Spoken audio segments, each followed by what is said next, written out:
InnoAIno, le podcast qui décortique l'innovation côté retail. Comment ces innovations révolutionnent-elles le quotidien des consommateurs et des professionnels de la distribution ? Les experts de l'échangeur Guillaume Riot et Nicolas Diacono, accompagnés d'un start-upper du domaine, décryptent les enjeux liés aux usages de ces nouvelles technologies. Pour être au fait des dernières tendances retail, suivez l'échangeur BNP Paribas Personal Finance sur Twitter et LinkedIn. Bonjour à tous et bienvenue dans ce nouvel épisode d'InnoAIno.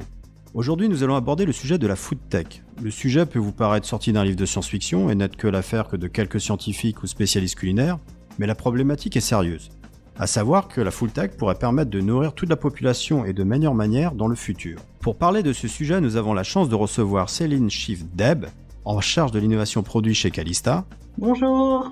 Compagnie leader mondiale dans la production de protéines microbiennes pour l'alimentation animale. Et notre fameux expert Nicolas Diacono, Technology Digital Trends, analyse de l'échangeur BNP Paribas Personal Finance. Bonjour tout le monde. Nicolas, est-ce que tu peux nous définir en quelques mots la food tech ? C'est très vaste. Alors, il y a différents niveaux puisqu'on peut associer pas mal de services.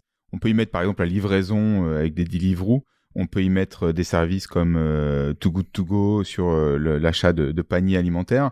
Et puis, ce qu'on va mettre dans une grosse catégorie qui va être, que moi j'appelle en tout cas la food science, qui est vraiment comment recréer à partir de la biologie, de la science, la nourriture de demain, repenser l'alimentation, qu'elle soit par de la culture cellulaire, par des insectes et autres. Et Céline, chez Calista, on a la même définition ? Oui, tout à fait. En fait, si on veut faire ça de façon un peu plus structurée, moi je parlerai de 4 grands types d'innovations et de produits qui peuvent aider justement à la sécurité alimentaire. La première, c'est vraiment de repenser comment utiliser des plantes comme étant des sources de protéines et de nutrition pour reconstituer ou essayer d'imiter certaines catégories alimentaires. Donc c'est plant-based. L'autre, c'est de pouvoir utiliser ce qu'on appelle la viande cellulaire. Donc, c'est pouvoir recréer ou un morceau de poisson ou de viande en recréant de façon très technologique de la viande à partir d'une cellule. La troisième, c'est tout ce qui est issu de fermentation, où là, on peut utiliser les microbes pour produire des protéines d'intérêt ou juste de la biomasse très riche en nutrition. Et potentiellement, le quatrième pan serait tout ce qui proviendrait des insectes. En Europe, ne sont pas une grande source de nutrition, mais dans d'autres géographies, le sont déjà. Tu as parlé de plant-based. Y a-t-il des exemples concrets de recréation d'aliments, justement, par rapport au corps végétal ? Tout à fait. Encore une fois, l'industrie s'oriente vraiment autour de 3 grands pans d'application.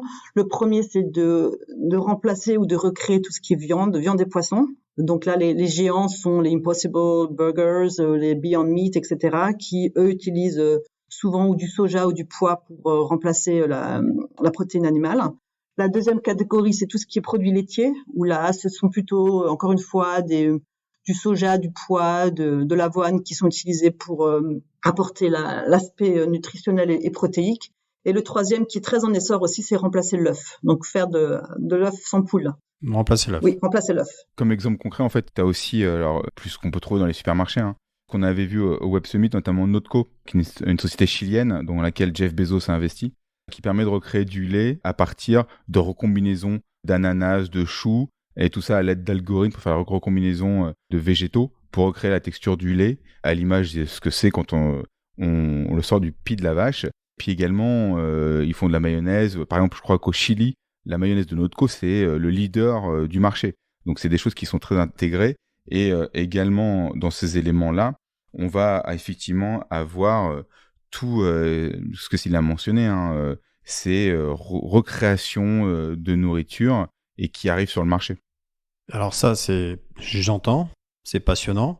Mais est-ce que l'un d'entre vous a goûté un des burgers de chez Notco, d'Impossible Food, le goût ? Parce que nos auditeurs, ils se disent c'est super, mais en matière de goût, on ressent quoi ?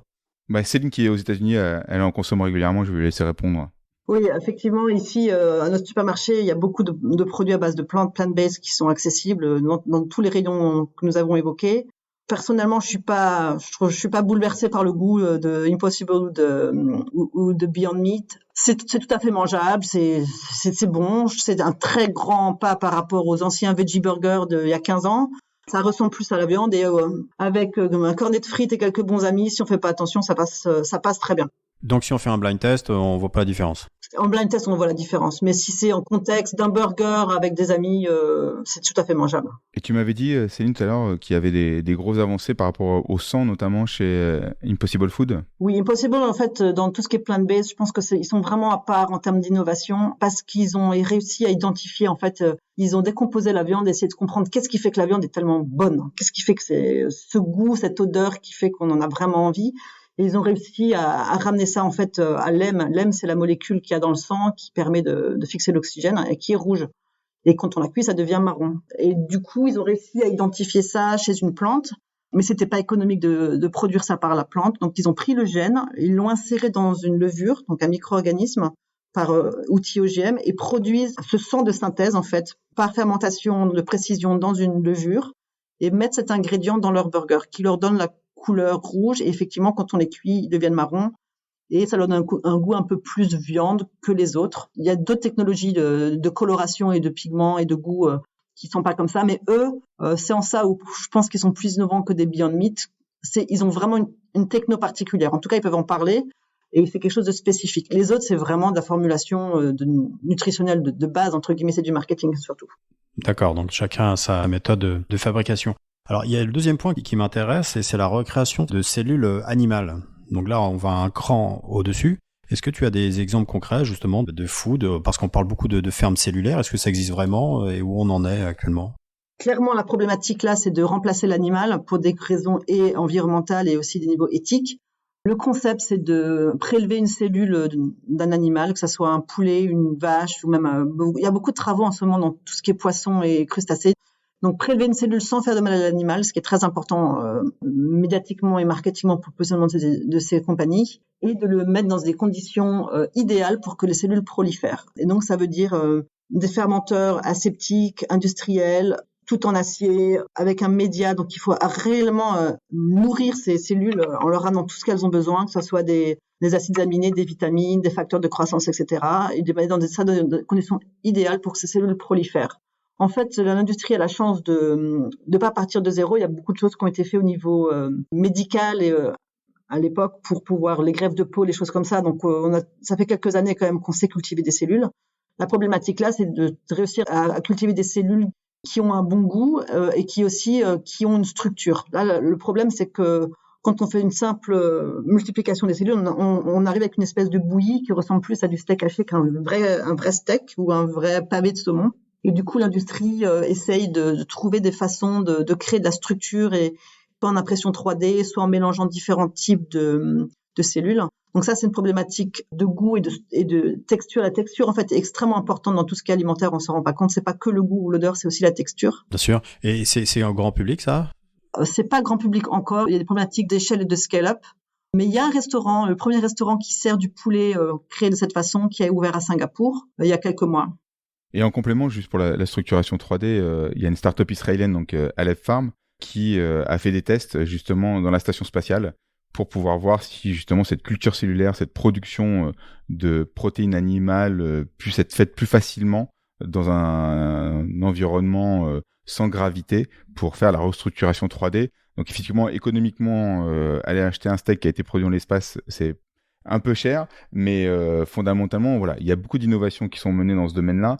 Et pour citer d'autres acteurs, en complément de ce qui est cité par Céline, il faut savoir qu'en Europe, il y a FOMO qui recrée du lait à partir de bactéries, des protéines de lait. On a Mozamite également qui est dans cette culture cellulaire. Voilà, il y a pas mal d'acteurs là-dessus. La seule problématique, notamment en France, c'est nos élus, puisque les députés ont inscrit dans la dernière loi climat l'interdiction de consommer ces protéines issues de la culture cellulaire dans les cantines, les restaurants publics, alors que pour autant, il n'y en a aucune sur le marché. D'accord. Et c'est vraiment à cause de l'origine des protéines ?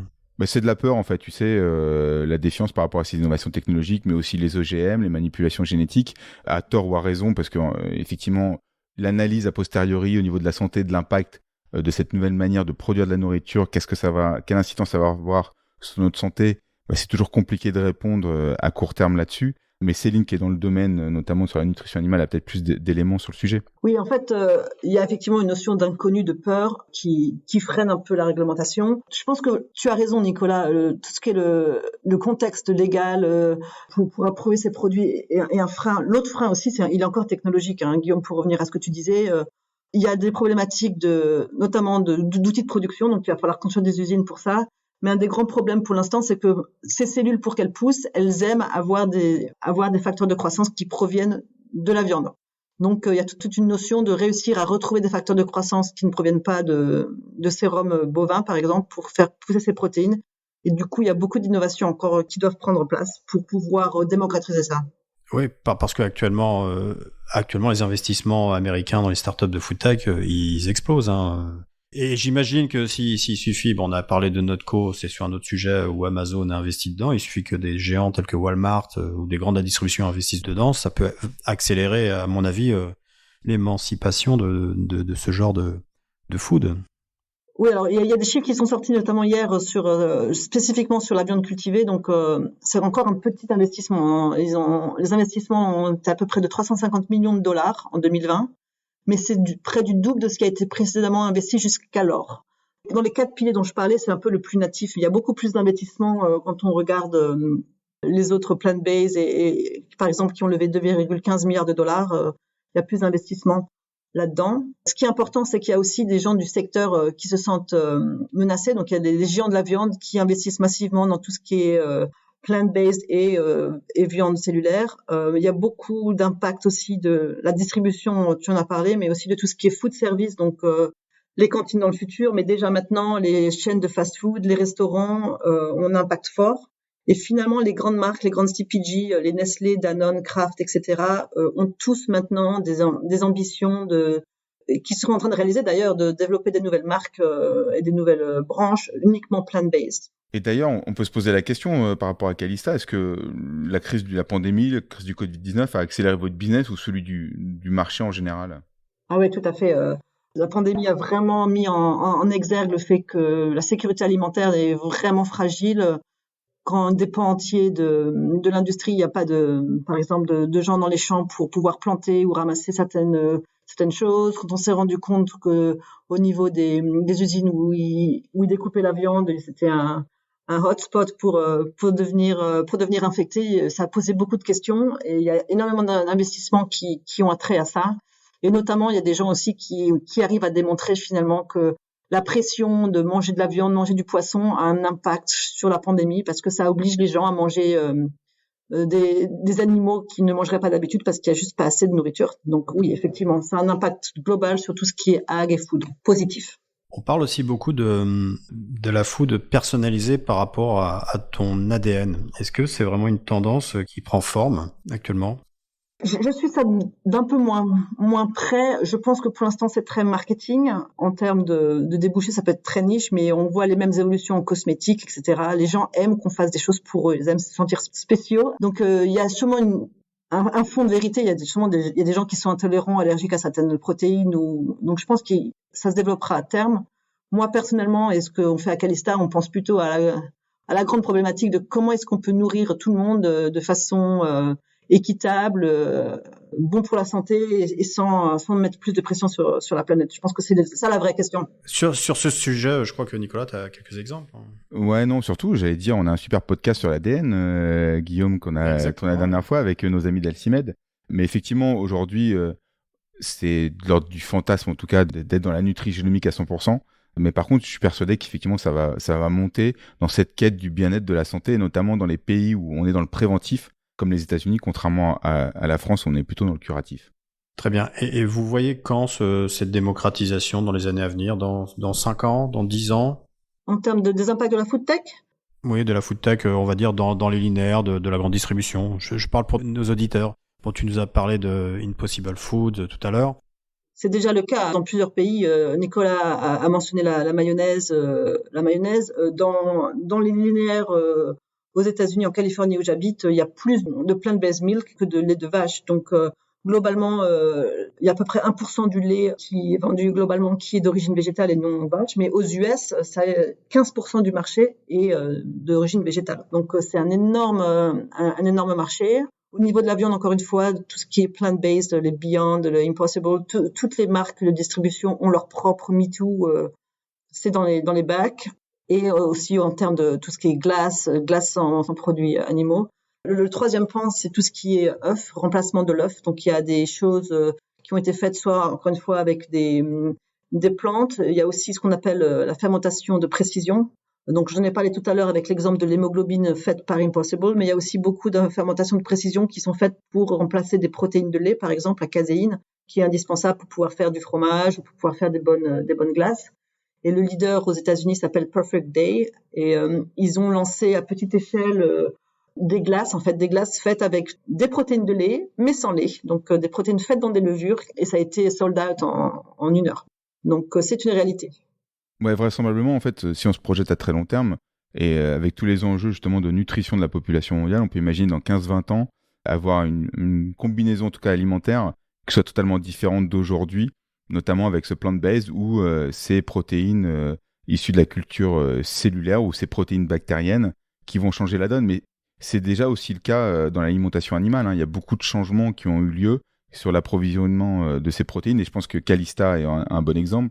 Mais ça, je vais laisser Céline en parler sur ce qu'ils font sur la nutrition animale notamment. Oui, alors sans vouloir trop prêcher par la paroisse, nous, Calista, on se positionne dans la catégorie fermentation, donc créer des protéines par fermentation. Et donc, on essentiellement fait pousser des bactéries qui sont très, très riches en protéines, 70% de protéines, et on les sèche. Ce qui est génial dans notre cas, c'est ce qui est vraiment spécifique, c'est que quand on pense à la fermentation, quand vous pensez à la bière ou au pain, en fait, il faut nourrir ces bactéries, et en général, on leur donne du sucre. Donc, s'il faut faire pousser du sucre pour donner des bactéries pour recréer des protéines, on déplace le problème. Dans notre cas, on est capable d'utiliser le méthane, donc du gaz naturel, comme source de nutriments pour nos microbes. Donc, essentiellement, on tourne des ressources fossiles en nourriture. Donc, c'est vraiment chaque nouvelle tonne produite par notre fermentation a une nouvelle tonne de nourriture. Et en termes d'impact que ça a, c'est que, par exemple, si on fait 1 tonne de notre produit, ça remplace 5 tonnes de poissons sauvages qui devraient être pris dans les océans. Donc, en termes d'impact sur tout ce qui est pêche, surpêche, etc., on a vraiment un impact fort. Et donc, notre produit est spécifiquement à vocation pour remplacer tout ce qui est protéines issues de poissons et protéines animales dans la nutrition animale, et spécialement en aquaculture. Et on regarde à d'autres applications, mais je ne peux pas vous en dire plus pour l'instant. D'accord. Merci beaucoup pour ces brillants éclairages. Merci. Merci, c'était super. Et merci à nos éditeurs, et je vous dis à bientôt pour un nouvel épisode d'Inno à Inno.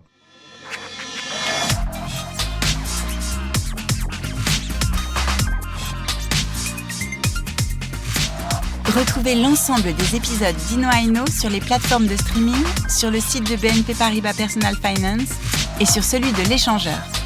Et pour rester connecté aux dernières tendances retail, suivez l'échangeur BNP Paribas Personal Finance sur Twitter et LinkedIn.